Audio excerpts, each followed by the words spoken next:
Olá, queridos irmãos, tudo bem? Espero que esteja tudo bem com todos.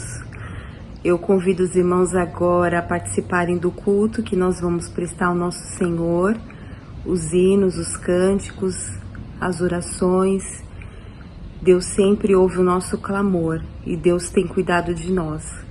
Vamos abrir os nossos corações para a palavra do Senhor também. Um enorme beijo, tô com saudade de todos.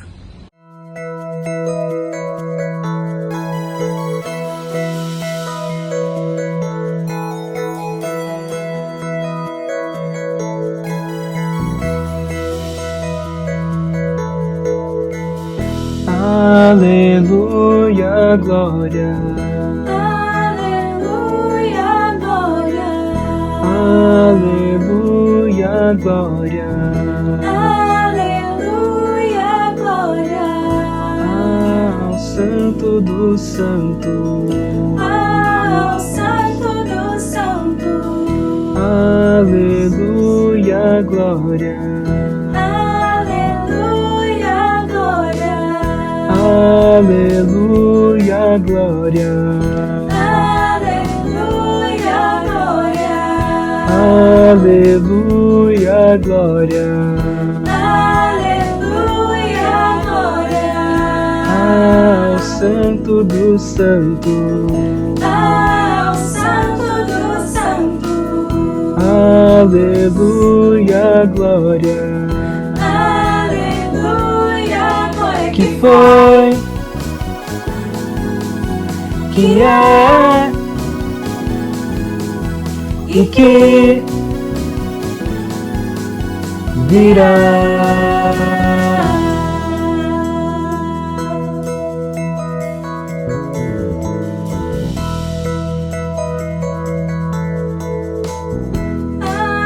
Aleluia, glória. Aleluia, glória. Aleluia, glória. Aleluia, glória. Ao Santo do Santo. Ao Santo do Santo. Aleluia, glória. Aleluia, glória. Que foi, Que é e que virá. que foi, Que é e que virá. Que foi, que é e que virá. que foi, Que é e que virá.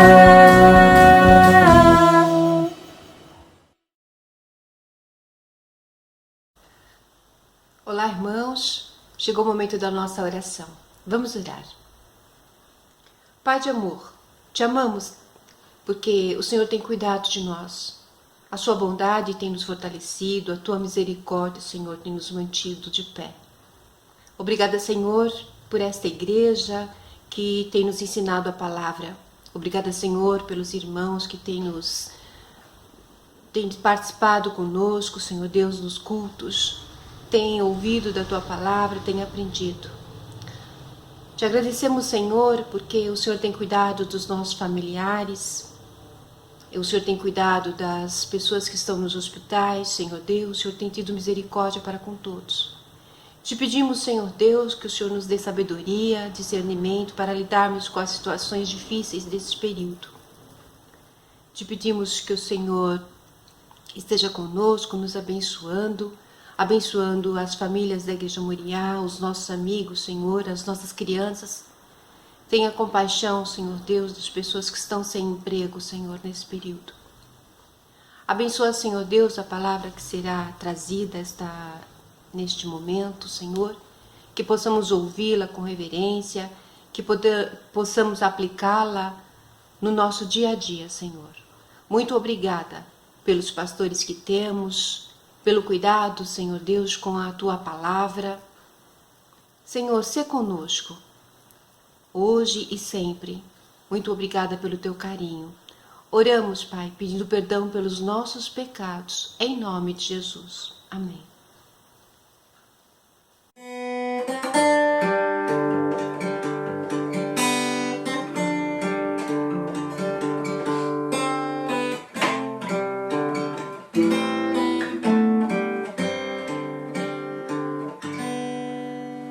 Seja engrandecido, ó Deus da minha vida, Tu és o Deus da minha salvação.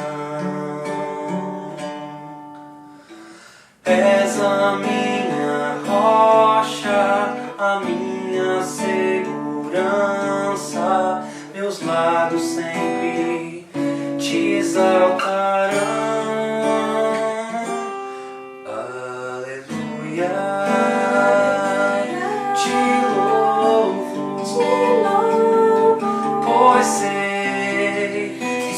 Todos é Senhor, aleluia, te louvo, pois sei que sobre todos é Senhor. Seja engrandecido, ó Deus da minha vida, Tu és o Deus da minha salvação. És a minha rocha, a minha segurança, meus lábios sempre te exaltarão.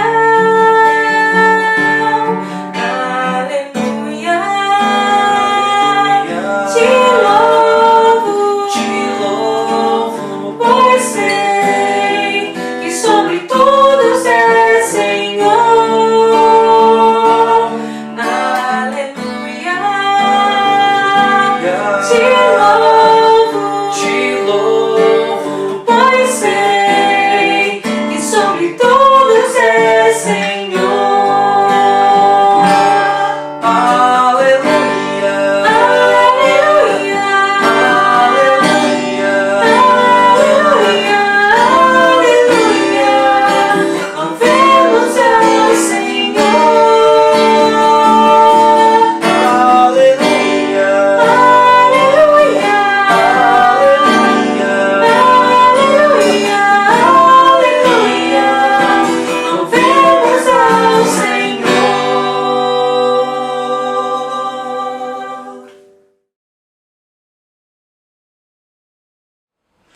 Olá, irmãos, amigos da Igreja Batista Moriá, bom dia. O nosso personagem de hoje é Simeão. Vamos ler a história que está relatada no Evangelho de Lucas, no capítulo 2, versículos de 25 a 35. Havia em Jerusalém um homem cujo nome era Simeão, e este homem era justo e temente a Deus, esperando a consolação de Israel, e o Espírito Santo estava sobre ele. E fora-lhe revelado pelo Espírito Santo que ele não morreria antes de ver o Cristo do Senhor. E pelo Espírito foi ao templo.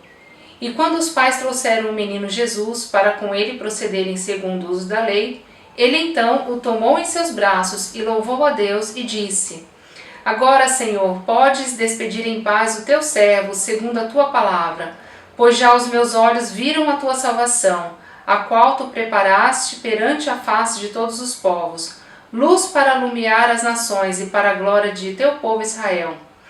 José e Maria se maravilharam das coisas que dele se diziam. E Simeão os abençoou e disse a Maria, sua mãe: Eis que este é posto para a queda e elevação de muitos em Israel, e para sinal que é contraditado. E uma espada traspassará também a tua própria alma, para que se manifestem os pensamentos de muitos corações. Bom, quem foi Simeão? Esse é um dos personagens da história do Natal. Nós estamos aí às vésperas do Natal. Já vemos uma movimentação de comércio, de decorações para o Natal. E eu quero contar, vamos estudar um pouquinho sobre esse personagem que é relatado apenas no Evangelho de Lucas. Lembrando que Lucas tinha como objetivo central do seu Evangelho proclamar que a salvação era para todos os povos. Simeão era um homem judeu, cujo significado em hebraico é ouvir. A Bíblia não fala exatamente se ele era idoso, mas imaginamos que sim, que ele era idoso, porque ao pegar o menino Jesus no colo, ele fala agora, podes despedir em paz o teu servo. Não há relatos sobre a sua aparência física, também não há relatos sobre a sua família, e nem sobre a sua profissão, e nem como ele morreu.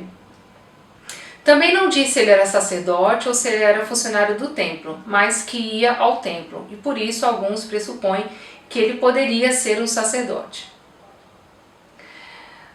As características do seu caráter.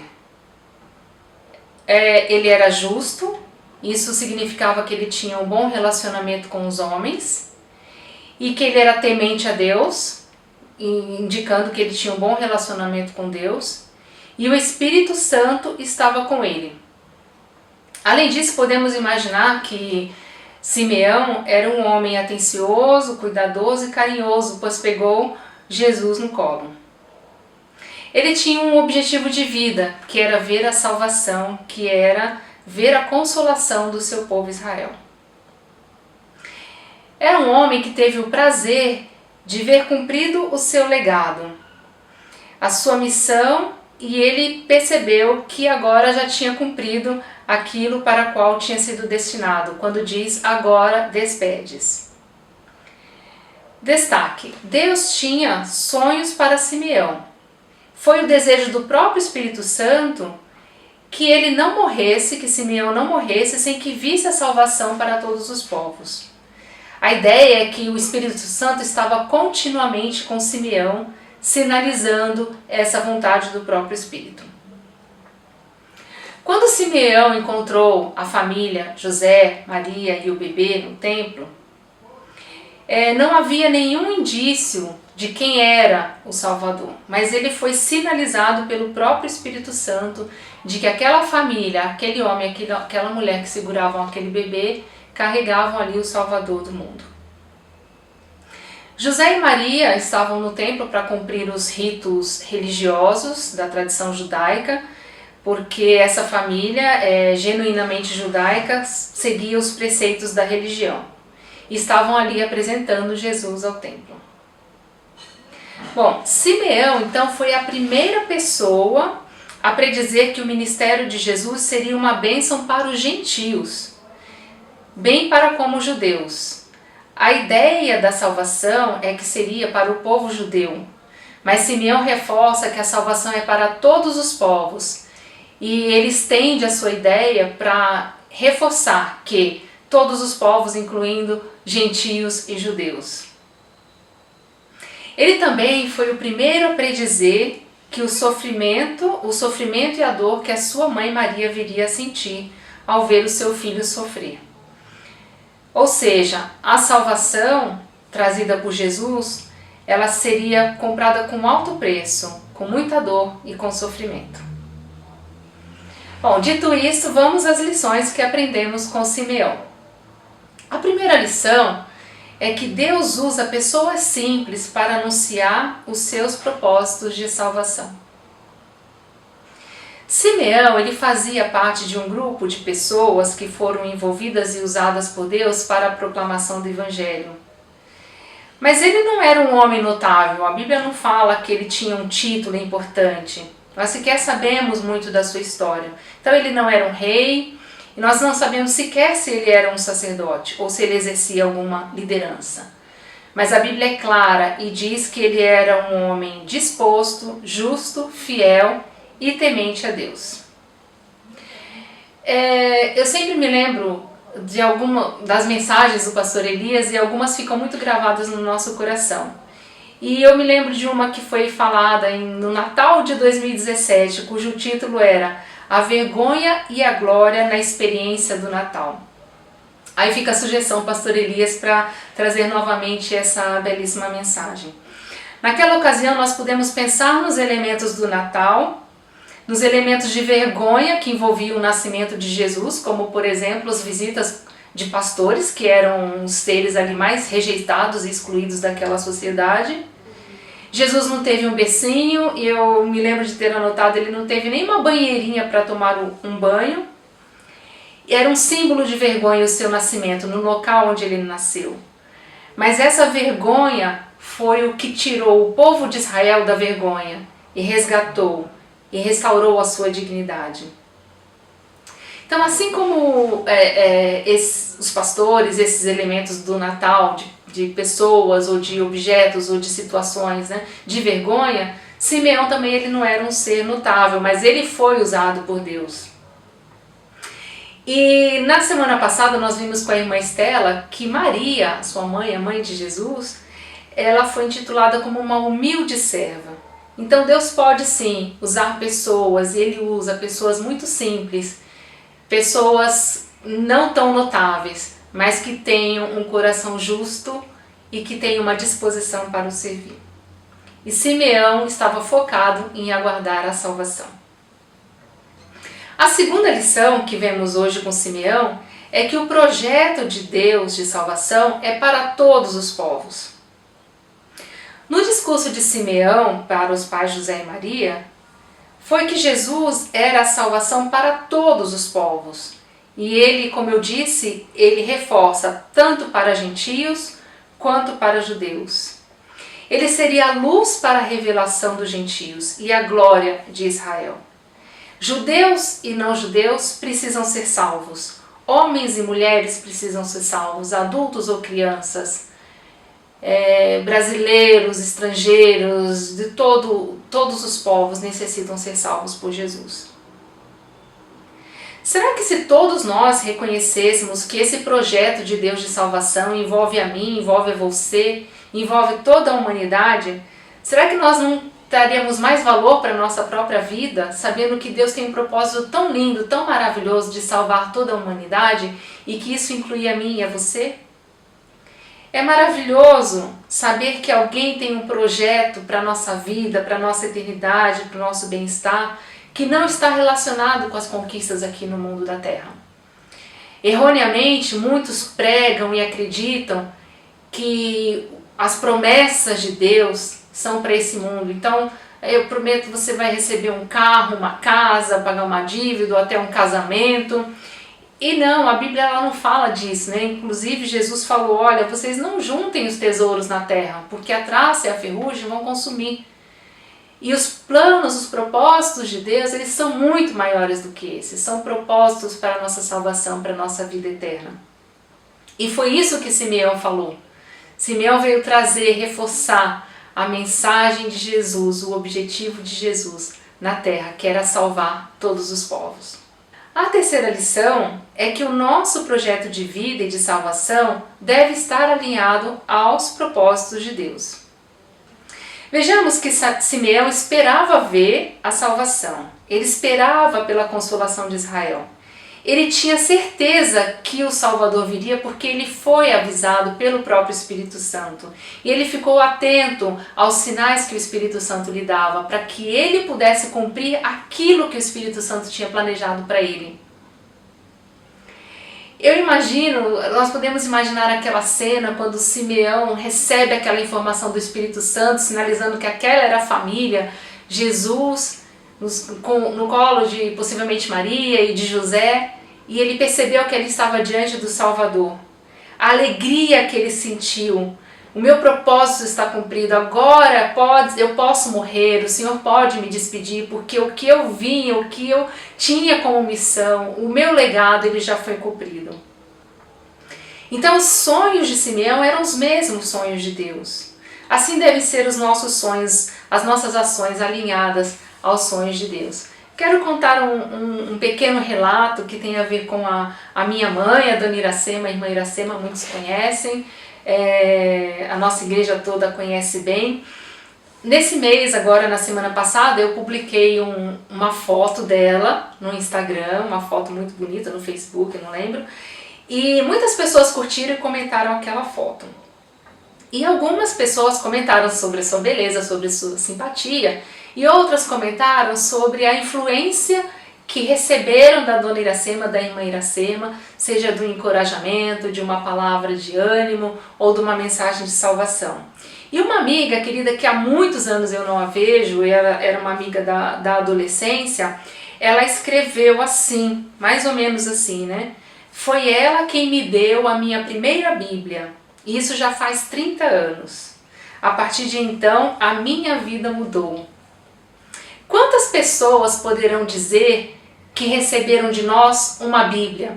Ou que receberam de nós a mensagem da salvação? Quantas pessoas? E nós devemos fazer isso porque esses são os propósitos de Deus, que a salvação chegue a todos os povos. Então nós devemos proclamar, nós devemos anunciar a mensagem salvadora de Jesus para todos os povos. E assim, quando nós tivermos cumprido esse propósito da nossa vida, nós vamos sentir uma alegria muito grande, porque os nossos propósitos estarão alinhados com os propósitos de Deus. Nós até poderíamos cantar aquela canção, né? Eu não morrerei enquanto o Senhor não cumprir em mim todos os sonhos que Ele mesmo sonhou para mim. Será que nós poderemos dizer, né, que nós temos o sonho de fazer Jesus proclamado em todos os povos? Nós teremos uma alegria muito grande em perceber que estamos alinhados com os propósitos de Deus. Irmãos, que Deus nos ajude a reconhecermos que podemos ser agentes da proclamação da salvação, independentemente de quem nós somos, de quem sejamos, qual é a nossa história, qual é o nosso título, qual é a nossa graduação. Podemos levar a mensagem a todos os povos que são alvos do amor de Deus, judeus e gentios, e assim teremos alinhados os nossos sonhos aos propósitos de Deus e teremos uma alegria muito grande no nosso coração. Para a tarefa dessa semana, nós vamos listar, seja lá no papel, anotando no papel, com caneta ou no nosso celular, alguns nomes de pessoas que nós queremos orar por elas, que nós queremos presentear com uma Bíblia, ou que nós queremos ler um versículo, que nós queremos proclamar de Jesus para essas pessoas. E nós vamos orar por essas pessoas. E se você quiser ajuda em oração por essas pessoas, você pode entrar em contato conosco, também com a nossa igreja, com a nossa equipe de evangelismo, o pastor Edson, a equipe de oração liderada aí pela irmã Silvia. Nós vamos orar por essas pessoas, nós vamos orar pelos irmãos que têm esse desejo de fazer Jesus mais e mais proclamado.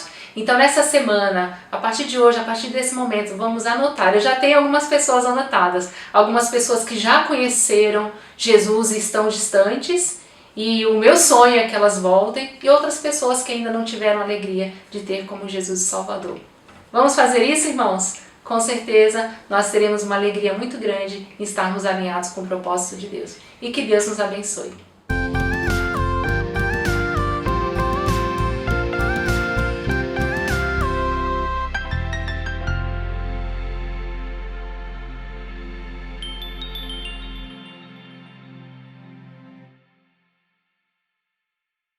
Irmãos, em primeiro lugar, quero agradecer a oportunidade de compartilhar com cada um de vocês como Deus me abençoou essa semana, especialmente a partir da mensagem do domingo passado, dia 15 à noite.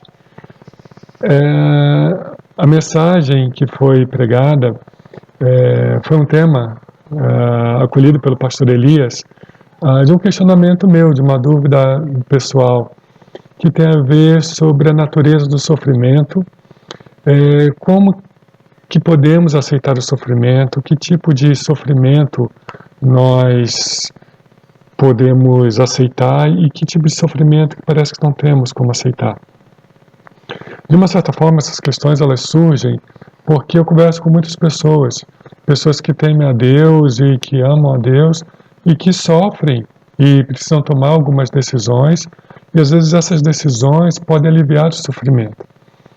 E muitas vezes as pessoas me procuram como psicólogo, e como psicólogo cristão, elas falam assim, Eliseu, mas se eu fosse um outro psicólogo, a pessoa falaria para me separar, a pessoa falaria para eu sair de casa ou para eu largar tudo, e buscar o meu prazer e buscar a minha vida. E essa questão do sofrimento, então, para o cristão, ela sempre está presente, né? Ainda mais numa época que se valoriza muito o prazer e o bem-estar a todo e qualquer custo. E o sermão e a mensagem de domingo, ele me abençoou muito na medida que ajuda a gente a entender que tem sofrimento que nós devemos acolher, que tem sofrimento que faz sentido, né? Às vezes temos vários tipos de sofrimentos que não fazem sentido, mas a perspectiva de que o sofrimento que nós acolhemos é um sofrimento que se baseia na vontade de Deus, que se baseia no texto que foi pregado, Colossenses capítulo 1, versículos 24 e 25, na parte B. Me chamou a atenção a ideia do sofrimento vicário, que muitas vezes a gente sofre em detrimento ou para produzir o bem-estar para outra pessoa, né? Isso vai contra uma ideia de um egoísmo muito grande, na linha de um trabalho de cooperação, de comunidade, em que a gente às vezes vê a pessoa que tem mais recursos abrindo mão e às vezes se privando de algumas coisas em detrimento do benefício da outra pessoa, né? Entender que o sofrimento vicário, ele agrada a Deus, ele faz parte do propósito de Deus para a humanidade. Isso me ajudou e tem me ajudado. Outra questão importante, que é uma questão que eu tenho, é esse sofrimento que às vezes não tem relação com Jesus. E foi muito bem ensinado que existe sofrimento que nós acolhemos porque é um sofrimento que faz com que a gente se identifique com Jesus. E o sermão terminou com a ideia de que podemos aceitar o sofrimento sabendo que Deus está no controle de todas as coisas, que Ele administra todas as nossas necessidades, que Ele sabe o desdobramento das coisas. Então, mesmo num período em que sofremos, né, saber que é o sofrimento que Deus se agrada e que Ele controla todas as coisas, isso nos dá esperança para prosseguir. Obrigado, pastor, pela mensagem e boa semana a todos.